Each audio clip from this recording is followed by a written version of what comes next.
Selon les chiffres officiels, ces 3 dernières années, 1000 points de deal auraient été démantelés en France, mais il en reste sans doute 3000. Tout aussi inquiétant, les trafiquants ont changé de méthode pour transporter leur cargaison. Le Vaucluse, situé à un carrefour stratégique, est devenu un point de passage particulièrement surveillé.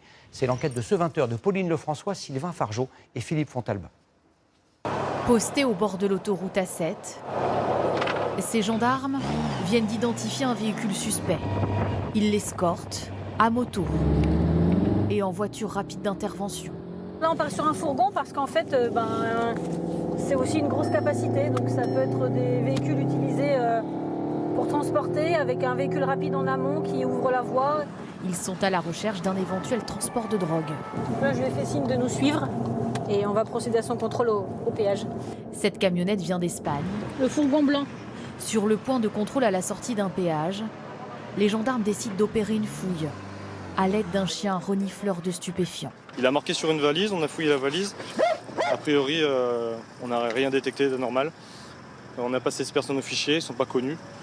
Donc là, ils vont repartir. Ce jour-là, plus de 20 gendarmes de l'escadron de sécurité routière du Vaucluse sont mobilisés sur cette opération antidélinquance. La moindre sacoche, Faut ouvrir l'arrière du véhicule, s'il vous plaît. les coffres, le moindre manteau, tout est fouillé. Plusieurs fois par mois, ils occupent et surveillent cet axe routier, à la recherche d'un trafic de drogue.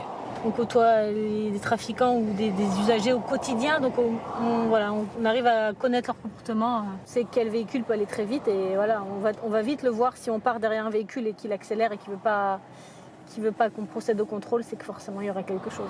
Situé aux confins entre l'Espagne, l'Italie et le nord de l'Europe, le département du Vaucluse est un point de passage central pour les trafiquants.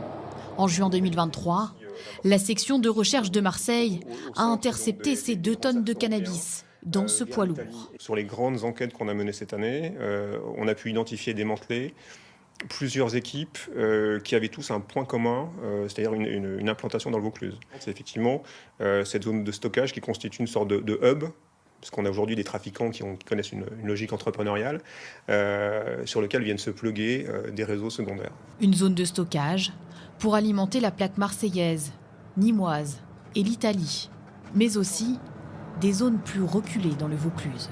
On sait aussi que ces villes de moyenne importance, ou ces petits villages, sont des bases arrières, des bases logistiques aux trafiquants. Depuis plusieurs mois, la commune de Sorgues, moins de 20 000 habitants, s'est transformée en point de vente important. Ce jour-là, les gendarmes ont identifié le vendeur. Après une course-poursuite d'une dizaine de minutes, ils l'interpellent.